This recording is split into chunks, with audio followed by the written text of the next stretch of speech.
Chers amis, bonjour, bon sabbat.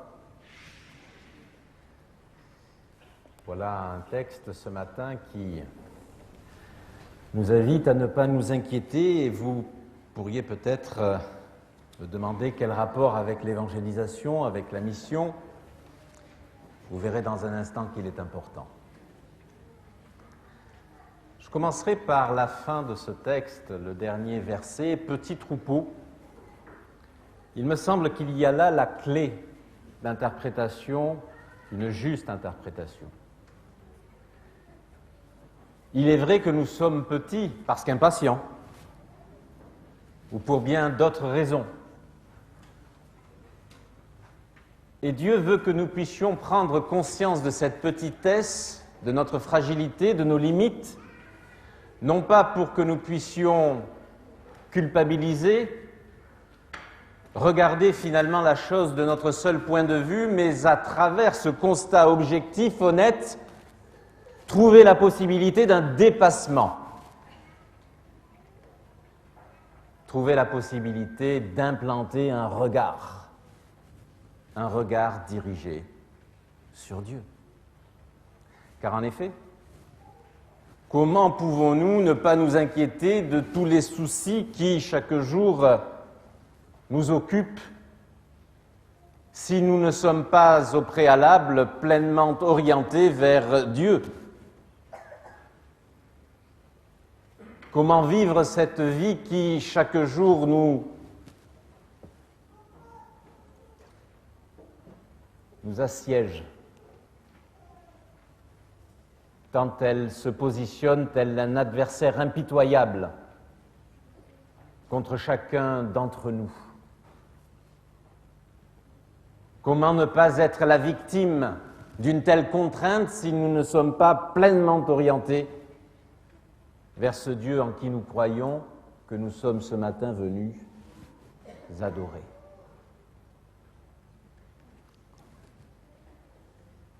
Je veux croire qu'il s'agit là du point le plus important de notre foi, de notre vie de chrétien, que cette question du regard. Et nous pourrions prendre maintenant un certain nombre de textes que nous connaissons par cœur pour certains d'entre nous ici, et pour bien les appréhender et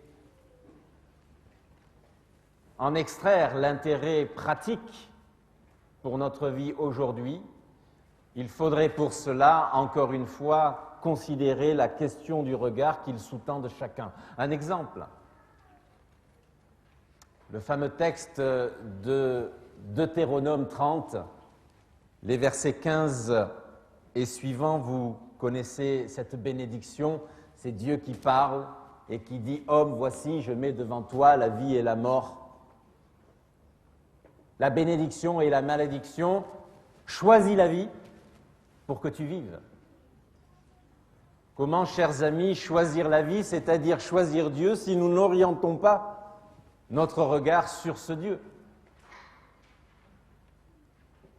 Non seulement un regard eschatologique, un regard qui nous invite dès aujourd'hui à nous préparer pour le grand rendez-vous, mais un regard qui nous permet, et j'en reviens à cela, d'affronter toutes les difficultés inhérentes à notre quotidien. Cette question du regard est de la plus haute importance.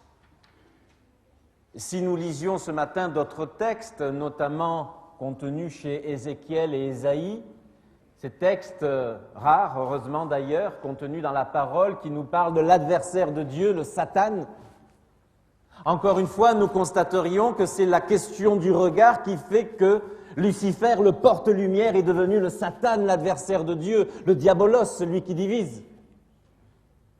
Cet être prodigieux, la plus belle de toutes les créatures, était complètement orienté vers Dieu, le regard pointé sur Dieu, et c'est là un mystère. Ce regard se détache un jour de Dieu pour se centrer sur lui, et le péché advient. Question de regard. Qu'en est-il, chers amis, chers frères et sœurs, de notre regard? vers Dieu.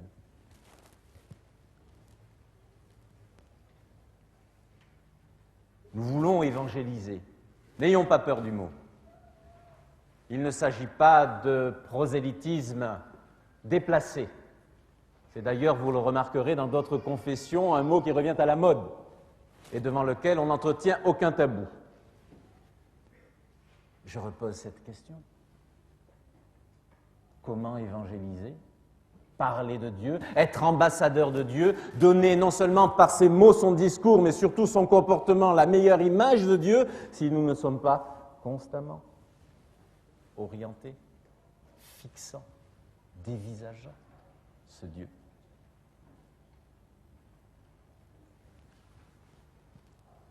J'aime beaucoup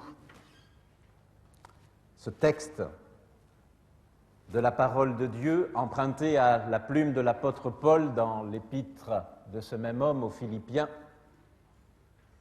chapitre 4, les versets 4 et 9. Réjouissez-vous. Réjouissez-vous toujours dans le Seigneur. Le Seigneur est proche. Ne vous inquiétez de rien. Mais en toute chose, faites connaître vos besoins par des prières et des supplications avec des actions de grâce. Et la paix de Dieu qui surpasse toute intelligence gardera vos cœurs et vos pensées en Jésus-Christ. Comment vivre une telle sérénité si nous ne sommes pas pleinement orientés sur Dieu, vers Dieu? D'où une autre question pour nous ce matin. Qu'est-ce qui fait que nous n'arrivons pas à être ainsi orientés, à établir cette constance d'un regard pointé sur Dieu? Parlons de nos ennemis du quotidien. Nous en avons d'ailleurs pendant l'histoire des enfants relevé un, l'impatience. L'impatience me permet de soulever l'un de ses ennemis, mais que j'aborderai en troisième position. Quels sont ceux ici qui prennent les transports en commun pour se rendre à leur travail ou ailleurs? Levez la main, s'il vous plaît. Comme moi, avez-vous remarqué la mine désabusée de ceux et celles qui, à 7 heures du matin, se trouvent avec vous dans la rame du métro ou du RER? Et pourtant, on vient de se réveiller, nous devrions être en pleine forme, sautant sur l'un de nos deux pieds, pour reprendre une image enfantine. Et, bien au contraire, ce que nous constatons, c'est un visage défait, dès le matin, dès le début de la journée. Pourquoi? Parce que les soucis du quotidien. Et je veux croire que dans la vie du chrétien, s'il est un ennemi, peut-être à placer sur le premier banc de la classe des ennemis de Dieu et du regard que nous sommes invités à tendre sur Dieu, ce sont bien les soucis de l'existence. Et c'est là que le texte que nous venons de lire, ou plutôt que je rappelais de mémoire, Philippiens 4, versets 4 et 9, doit nous interpeller. Comment ne pas donner autant de place aux soucis de notre existence pour vivre cette paix, cette sérénité qui non seulement se positionnera dans notre existence telle une plus-value qualitative, mais également, grâce à cela d'ailleurs, nous permettra par notre exemple un témoignage chrétien efficace, et nous rebondissons sur le terrain de la mission. Comment ? Il faut peut-être savoir prendre un peu de distance. Et c'est vrai qu'avec les difficultés les plus dramatiques de la vie, ce n'est pas toujours évident. Hier, à Damary-Lélis, nous enterrions une personne de la communauté. Et lorsque nous sommes confrontés à ces drames-là, comment prendre de la distance? Par la relation personnelle, vraie, authentique avec Dieu, qui utilise certains outils, certaines méthodes même, la prière, la lecture de la parole et l'expérience chrétienne, ce que j'appellerais les petits clins d'œil de Dieu. Voir dans le détail de notre quotidien que Dieu agit, par une parole, par une circonstance, par quoi que ce soit qu'il trouvera bon d'utiliser, mais être en alerte, avoir une conscience des choses spirituelles éveillée. Voilà peut-être un regard sur Dieu, un regard sur la vie qu'il nous faut entretenir, et nous avons dit les moyens, les possibilités pour cela, afin, même lorsque nous sommes confrontés aux difficultés les pires qu'ils soient, ne pas nous détacher de ce Dieu à cause d'elle, mais au contraire, trouver, grâce à elle, la possibilité d'un regard plus soutenu, plus intense. Premier ennemi, les soucis de la vie. Deuxième ennemi, les circonstances de la vie. Et j'aimerais vous donner une expérience qui m'est arrivée de vivre il y a quelques mois maintenant, voire années, mais qui est assez symptomatique. Nous nous levons le matin à la maison, sur le coup des 6h30, 7h. Comme vous, j'imagine, nous allons à la salle de bain. Comme vous, j'imagine, nous préparons le petit déjeuner pour les enfants et nous, parents. Comme nous, j'imagine, vous aménagez dans votre temps un moment pour la prière, pour la méditation. Et vous êtes parés pour la journée. Vous vous sentez fort, vous vous sentez bien, vous vous sentez sur le bon chemin. Et ce jour-là, tel était le cas. Mon épouse part avant moi au travail, j'amène les enfants à l'école, je reviens et sur le coup des 9h, je commence ma journée qui généralement démarre par quelques rendez-vous. J'ouvre la porte, je referme la porte, je vais à la voiture et là, ça ne me répond pas. Une petite contrariété, une petite circonstance défavorable. Comme je suis quelqu'un, du moins je l'espère, de prévoyant, j'ai souscrit à une assurance remorquage, j'appelle mon assureur et lui dis « Voilà, j'ai un problème avec mon véhicule, il serait bien de venir le remorquer pour l'amener chez le concessionnaire le plus proche afin qu'il puisse l'inspecter et pourquoi pas le réparer. » Et lorsque je dis cela, l'assureur de me dire « Mais il y a 2 mois, le même problème vous est arrivé et vous n'avez pas droit à autant, en si peu de temps, de remorquage. » J'appelle le constructeur, il me propose le même service, mais pour 150 €. Et là, vous voyez que votre humeur spirituelle, agréable, équilibrée du matin est en train de changer. Me voilà sur le chemin du constructeur avec mon cher remorqueur, et je tombe sur ce monsieur dont je tairai le nom, par souci de discrétion, qui, avec un sourire jusqu'aux oreilles, me dit « Monsieur Bopp, c'est simplement le circuit électrique, il y en a pour 500 €. » Ah, j'ai besoin de me calmer. La maison est à 2 km, 3, très exactement. Du moins, je le sais maintenant. De ce garage, je décide d'y aller à pied. Je n'allais pas prendre un taxi à ce prix-là. Je marche, je profite du paysage, ça me calme un peu, ça me détend. Et lorsque j'arrive à la maison, les clés sont restées chez le concessionnaire, je repars. Et tout le calme que la marche m'avait permis de gagner s'en va. Et croyez-moi, le bon pasteur du matin avait cédé la place à un autre personnage. Et puis j'arrive chez ce concessionnaire, dont je tairai aussi le nom. Et vous savez, maintenant, on installe, comme chez les médecins, des salles d'attente très agréables. Chine à boisson, fauteuil confortable. Je m'assois. Et voilà un monsieur qui était en face de moi.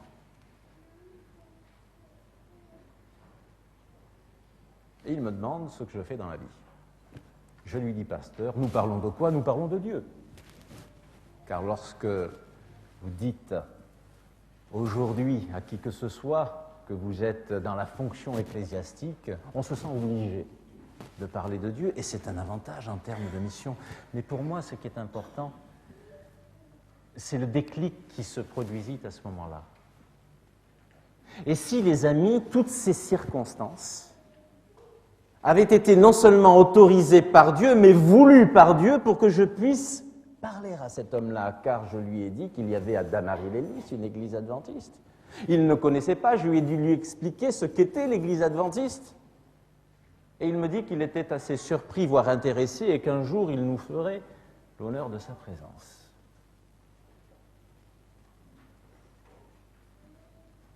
Les circonstances, même les plus mauvaises, convergent toujours à notre avantage et celui de Dieu pour peu que nous gardions, malgré ce qu'elles sont, un regard constamment orienté vers lui. Ceci me rappelle un texte que vous connaissez fort bien, que j'emprunte aux Actes des Apôtres,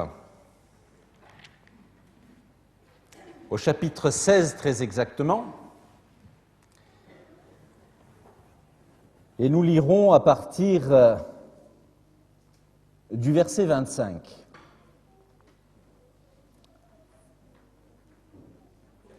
Acte 16, verset 25.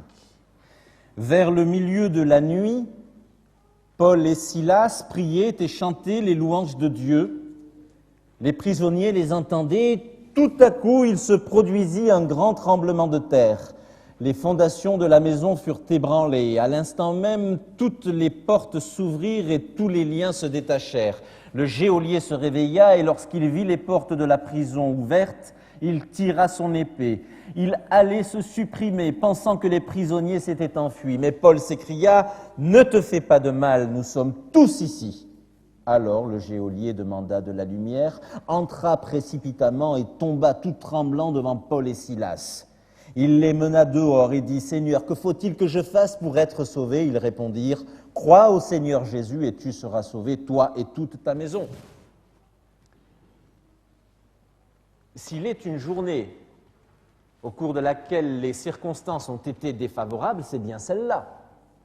Je vous invite, quand vous aurez la possibilité, de relire ce chapitre. Paul et Silas sont allés dans cette ville, Philippe. Ils ont évangélisé, ils étaient donc motivés par la mission, commandée par Jésus-Christ lui-même. Et voilà qu'à un moment donné, dans le cours de cette journée, probablement à la fin de la journée, ils se tournent vers cet étrange personnage à travers lequel des démons parlent et essaient de contrarier l'élan missionnaire de nos apôtres. Et ces apôtres de demander à ces démons de sortir de cette femme, lesquels s'exécutent, mais voilà, un problème financier se pose à la cité, car il s'agissait là d'une source de gain pour les notables, pour les commerçants, du moins certains d'entre eux. Et tout commence à basculer. Ils sont conspués. On peut imaginer qu'ils sont battus, qu'ils sont traînés dans les rues. Ils sont amenés, comme Jésus avant eux, devant les tribunaux. Et les tribunaux les condamnent à passer au moins la nuit, dans les geôles de la ville de Philippe, dont on peut imaginer qu'ils n'ont rien à voir même avec les pires de nos geôles à nous aujourd'hui. Et que font-ils à minuit? Ils chantent et ils prient. Mais ils ne sont pas normaux, ces gens-là. Visage tuméfié, les fers aux pieds, ils chantent et ils prient à minuit, après une telle journée. Ils ne laissent jamais les circonstances de leur vie, même les pires d'entre elles, les détacher de ce Dieu pour lequel ils sont partis en mission.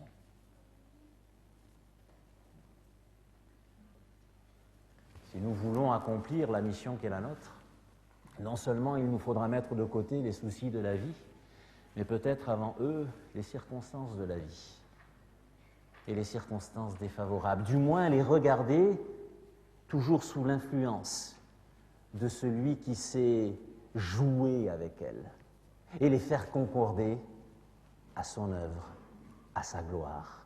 Tout concourt au bien de ceux qui aiment Dieu.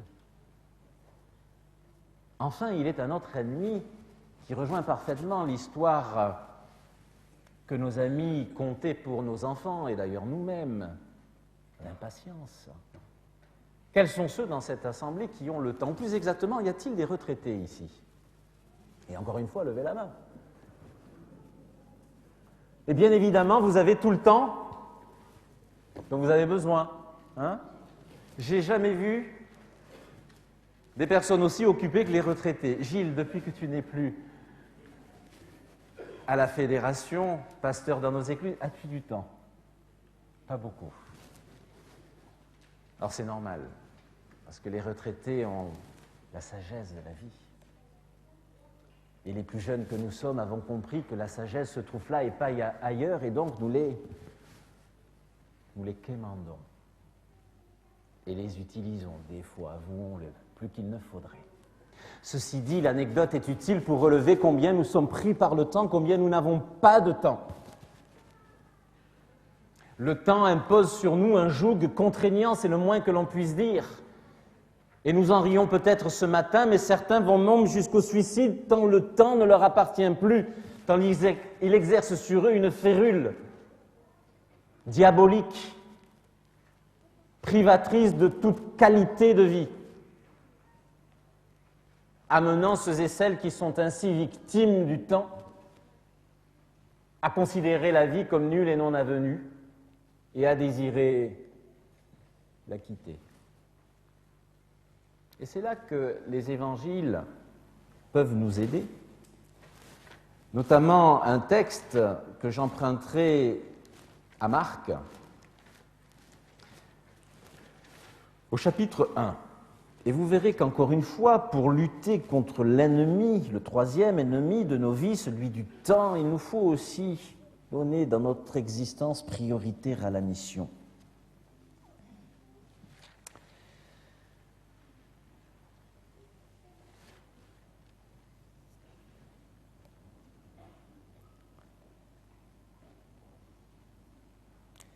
Si nous portons le regard au verset 29 du chapitre 1 de l'évangile de Marc, nous lisons « En sortant de la synagogue, ils se rendirent avec Jacques et Jean chez Simon et André, la belle-mère de Simon était alitée. Elle avait de la fièvre, aussitôt on lui parle d'elle. Il s'approcha, Jésus, et la fit lever en lui saisissant la main. La fièvre la quitta et elle se mit à les servir. Le soir venu, après le coucher du soleil, on lui amenait tous les malades et les démoniaques. Toute la ville était rassemblée devant la porte. Il guérit beaucoup de malades qui souffraient de divers maux et chassa beaucoup de démons. Il ne laissait pas les démons parler parce qu'il le connaissait. Au matin, alors qu'il faisait encore très sombre, il se leva et sortit pour aller dans un lieu désert où il se mit à prier. Simon et ceux qui étaient avec lui s'empressèrent de le rechercher. Quand ils l'eurent trouvé, ils lui dirent « Tous te cherchent ». Il leur répond « Allons ailleurs, dans les bourgades voisines, afin que là aussi je proclame le message, car c'est pour cela que je suis sorti. » L'emploi du temps d'un sabbat de Jésus. Intéressant de savoir comment Jésus vivait un sabbat. Il allait à la synagogue comme nous allons à l'église. En revenant de la synagogue, comme ce sera le cas de certains d'entre nous ici, il est invité chez un ami, Simon. Il va chez cet ami et il s'agit de Jésus. Quelqu'un est malade dans la maison, il guérit cette personne, la belle-mère. Est-ce que ça a fait plaisir? On n'en sait rien, le texte ne le dit pas. Le fait est que la belle-mère est guérie et elle est apparemment très bien guérie car elle se met à servir Jésus, les disciples et tous ceux qui sont dans la maison. Comme nous sommes en Israël et qu'en ce temps-là, le sabbat se vit dans l'inactivisme le plus complet, il faudra attendre la fin de ce sabbat, le coucher du soleil, pour que les gens, les malades, ceux qui avaient besoin de Jésus-Christ, puissent enfin venir le rencontrer et qu'il puisse les délivrer, les guérir, leur parler, les réconforter. On peut imaginer que la journée de Jésus s'est terminée assez tard. Et très tôt dans la nuit, il se lève, tout seul. Il va dans un coin caché, presque désertique. Il prie. À un moment donné, ses disciples le cherchent. Ils doivent le chercher scrupuleusement pour enfin le trouver, et quand ils le trouvent, que lui disent-ils? Il y a encore plein, permettez-moi le mot, de personnes qui t'attendent pour être guéries, pour être délivrées de démons, pour que tu puisses les encourager, pour éviter peut-être des suicides, pour tout un tas de besoins. Et c'est là que Jésus est intéressant, dans sa maîtrise et donc sa gestion du temps. Il ne se laisse pas accaparer par ses justes causes. Entre guillemets, il ne perd pas son temps. Qu'est-ce qu'il répond? Quelque chose qui peut nous choquer? Non. Je ne vais pas aller guérir. Je ne vais pas aller délivrer. Je ne vais pas faire ceci, cela que nous pourrions considérer de première urgence. Je dois aller dans la bourgade d'à côté. Car finalement, je suis venu pourquoi? Pour annoncer le royaume des cieux. Jésus est choquant quelque part ici. Choquant au nom de sa mission. Grâce à la priorité qu'il fixe à son existence, l'accomplissement de la mission pour laquelle il est venu, il ne permet pas au temps, à travers les circonstances, de dominer son quotidien. Si nous voulons, chers amis, vaincre ce dernier ennemi, celui du temps de notre vie, à nous de nous fixer une priorité, et la priorité de nos priorités, c'est la mission que le Seigneur nous a confiée. Allez, faites de toutes les nations des disciples, les baptisant au nom du Père, du Fils et du Saint-Esprit, et enseignez-leur tout ce que je vous ai appris. Voici, je suis avec vous tous les jours jusqu'à la fin du monde. C'est là l'objectif de notre vie de chrétien, de croyant, de disciple de Jésus-Christ.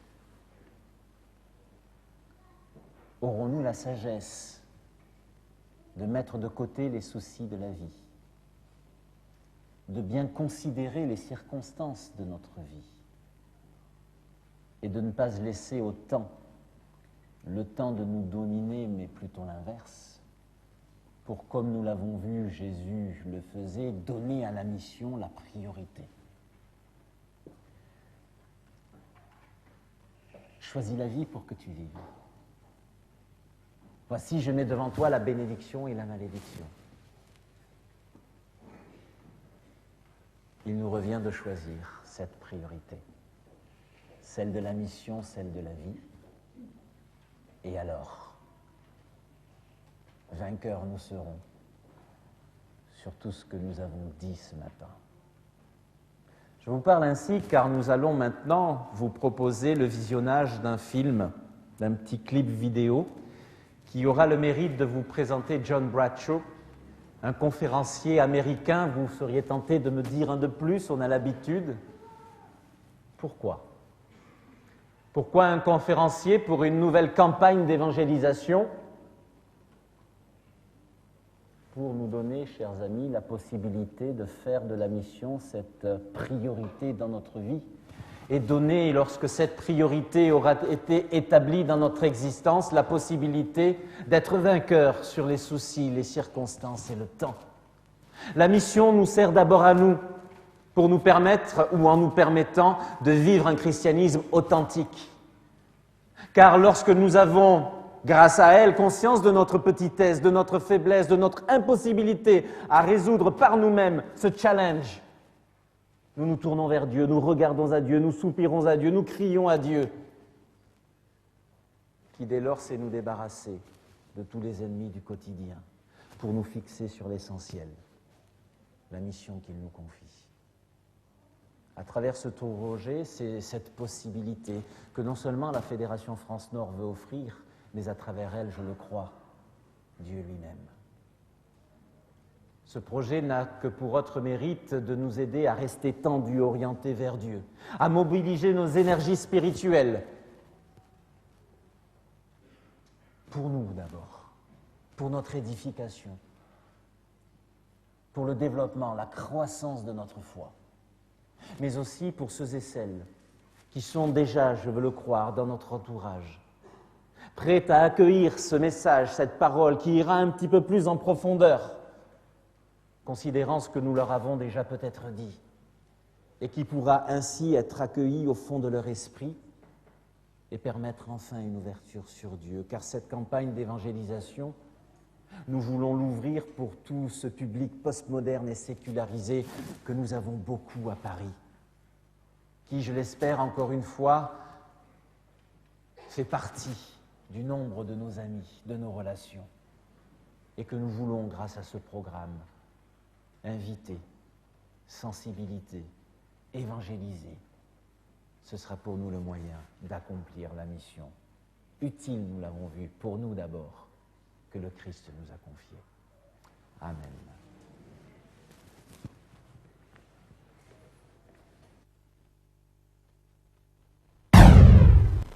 Hello everyone. Bonjour à tous, je suis John Bradshaw de Il est écrit. Je peux vous dire que je suis vraiment enthousiaste à l'idée de pouvoir travailler ensemble très bientôt. Je suis impatient d'être au début du mois de mai pour travailler sur ce merveilleux projet avec vous et avec les églises de Paris, pour amener des gens de cette grande ville à la bonne nouvelle de l'évangile de Jésus-Christ. Je voudrais vous dire que c'est un honneur pour moi et pour Il est écrit d'être partenaire avec vous et avec la Fédération France-Nord.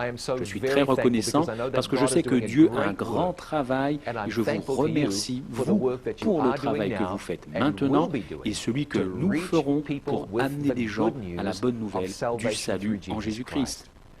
Vous savez, mai n'est pas très loin, c'est dans quelques mois. Et je prie maintenant que Dieu fasse de grandes choses et je vous demande, s'il vous plaît, de continuer de prier et d'augmenter vos prières pour ce grand projet. Je suis impatient de vous retrouver dans quelques semaines à Paris, dans cette ville merveilleuse de Paris, pour partager Jésus-Christ avec les gens de cette ville. Je suis confiant, car Dieu fera de grandes choses et nous verrons beaucoup de vies changées, impactées et transformées par la puissance de l'Évangile. Merci d'être avec nous, je suis impatient d'être avec vous et je suis confiant que Dieu nous bénira rapidement. Que Dieu vous bénisse. Je vous vois bientôt. Attention, du 1er au 12 mai 2012.